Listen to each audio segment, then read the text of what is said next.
Once you're ready, go ahead and select Advance Week to get to your next game.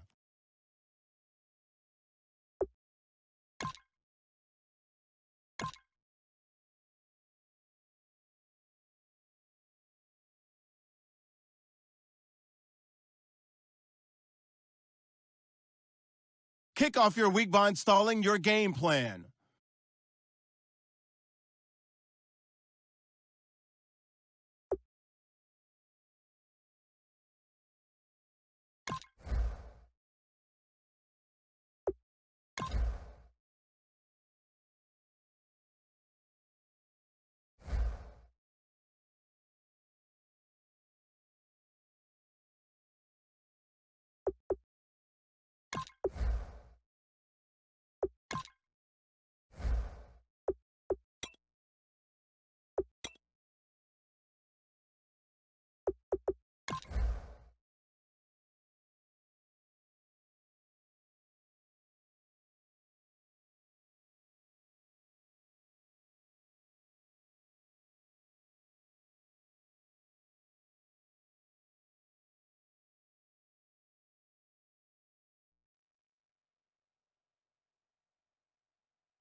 Hello, everybody. I'm Larry Ridley.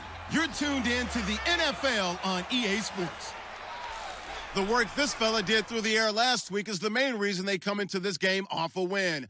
If not spectacular, it was a very steady performance for him and one he'll be looking to build on in this matchup. It's the Falcons going up against the Raiders.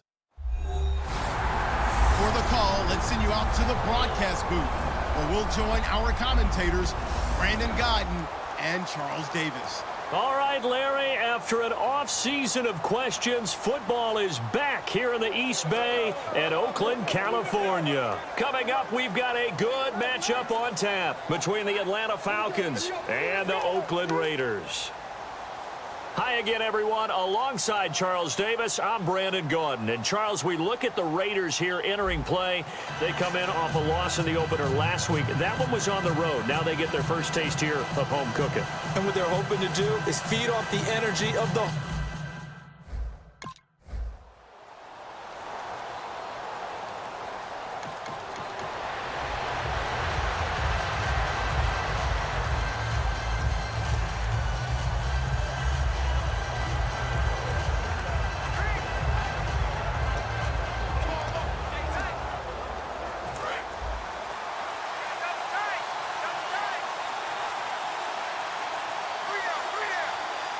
Freeman, the lone man in the backfield. He'll look to throw. Out to the flat. That's complete to his running back. And he's brought down. They call it a gain of 19, and it moves the chains.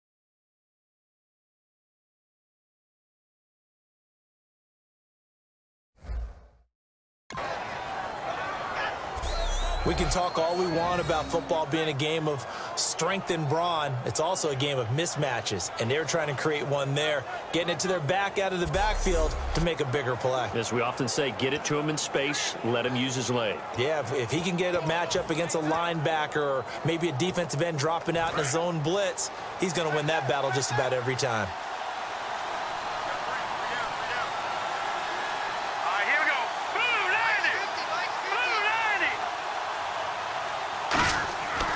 To throw now on first down.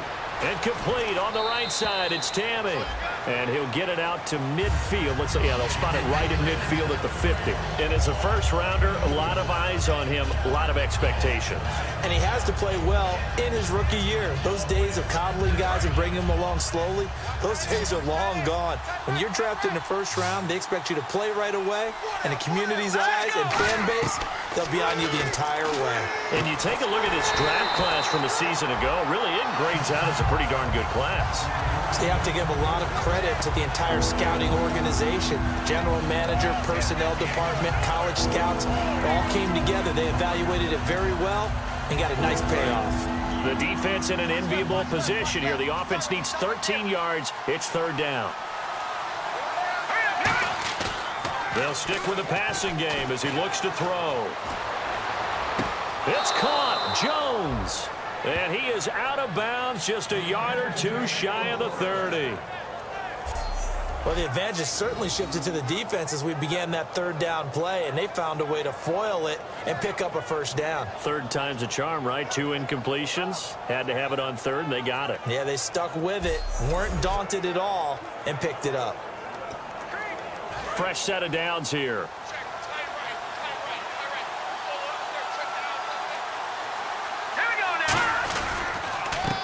They'll run for the first time with Devontae Freeman.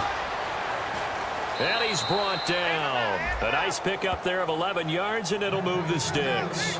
And the man who helped Florida State to a national title in 2013, Devontae Freeman, reeling off a nice run. I remember when he came out of school and I was evaluating him for the NFL draft. I loved a lot of his game. Run it, catch it, block. But I loved how hard he played. He played every play as if it were his last, and that ran him to the Pro Bowl after the 2015 NFL season. And a new set of downs here after picking up the first on the ground. Now a play fake here on first down. Deep drop. And he's going to have to eat this one as down he goes. Jihad Ward, the rookie out of Illinois, able to drop him for a loss of a couple. Well, they go play fake. The problem is nobody was faked out. And when no one's faked out, what's the end result? Quarterback gets hit. Now back to throw. They'll set up the screen for Freeman. It's a gain of 5 on the play, and that'll bring up a third down. I wonder what was going through his mind when he got the play call. He just got sacked on the previous play. He knows they're coming after him again. A little bit of guts to stand in there, take the hit, and successfully complete the screen pass. Really well done. Getting it out left side to Sanu. It's a loss of a full 3 yards.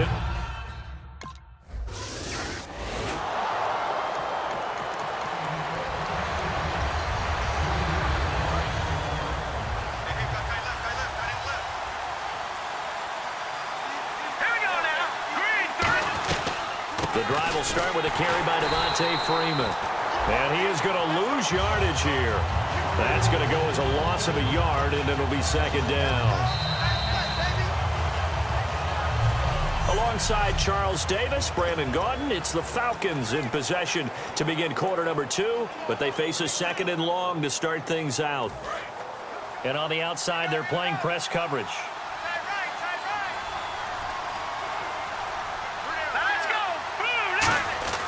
He'll drop to throw. And Jones has it over the middle. And he's brought down after a good gain. And that's one of his advantages of a passer, is it not? With his height, setting back there in the pocket, firing it over the middle, he can really see everything clearly. It is, and I know that other quarterbacks get it done different ways, all right? You don't have to be his height to make a great play. But what he does is he takes away having to make those slide steps in the pocket to find angles to throw the ball through. He just throws right over the top of it because he can see everything, and sometimes that saves time and gets the ball to a receiver quicker. They'll look to throw now on first down. Sanu with a grab over the middle, and he's brought down. Give him 13 on the pickup there, and that leads to an Atlanta first down. And now the passing game here in the second quarter starting to heat up a little bit. Don't you feel the rhythm starting to happen, right? You see it. Now the confidence is starting to rise. I think now's a play caller. Because that has happened, you lean on it a little bit more. You don't go totally away from running the football, But you do say, guess what? We can throw it, we can throw it well with a whole lot of confidence. Receivers work all the time on making sure they catch the ball, haul it into their bodies before they turn and run. A little bit of loss of focus on that play.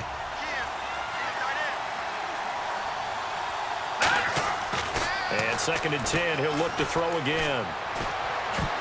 And that one was nearly picked. Not sure he was accounting for the free safety. Now it brings up 3rd down. A missed opportunity for an interception would have killed off a drive. They had a chance there to finish things off. Didn't get it done. I guess that's why a lot of those guys do not play offense. And it looks like we've got a dime set here defensively. 6 DBs in the game. They'll look to throw here. And he'll take it into the end zone. Touchdown, Atlanta. Justin Hardy, his first touchdown here of the new campaign. And the Falcons will extend their lead. I think if you polled defensive backs, they would say the corner route, take that out, make it illegal, because that is so hard to recognize.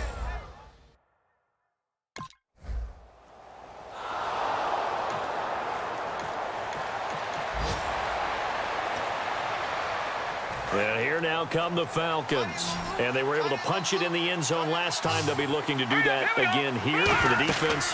Obviously, they'll be looking to stop them from punching it back in the end zone. It always is punch-counter-punch, isn't it? And which team has the advantage? Well, let's just go back. Last time on offense, they rolled downfield, got into a good rhythm. You can see a little more bounce in and out of the huddle. You can see the sideline really get into the game. So defensively, you're thinking to yourself, how do we take that away from them? How do we get the advantage back? Let's see what they come up with. I think pressure is always the first way to go. You love pressure. I love it. Let's see if they dial it up this drive. He'll try again with the arm here on 2nd down. Quick hitter here. It's complete. And he is out of bounds on the other side of midfield. They give him 17 yards that time as that'll move the chains. And they pick up a 1st down, and that came out of the fullback position. But as you and I both know, that doesn't necessarily mean it's a fullback playing in that spot. Well, times have changed, right? The old school fullback doesn't really exist anymore. We're not getting that same player out of college. With all the spread offenses, not very many pro style, where you actually have a true fullback. We're having to make do in the NFL and put guys in that spot who emulate it but aren't necessarily that position.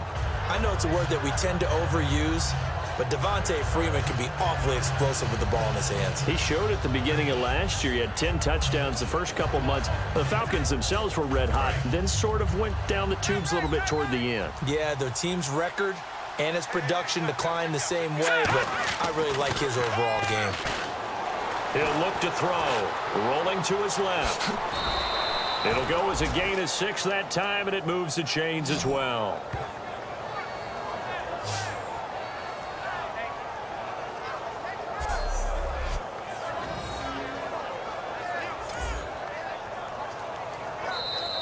Two minutes remain here in the first half. We'll come back to Oakland after this.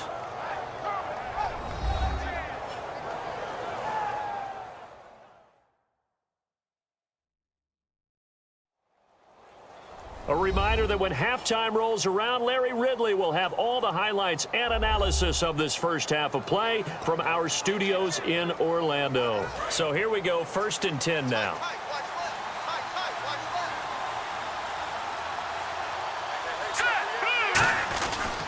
They'll run it here. This is their fullback getting the carry. Credit him with a 1-yard gain there to make it 2nd and 9. That's someone who's pretty happy right there. That's the defensive coordinator. Body after body getting to him before he can get started.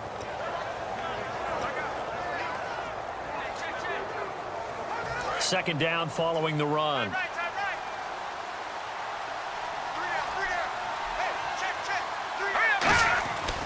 Now they'll switch it up here and look to throw. And he'll be grabbed from behind and slung down like a rag doll.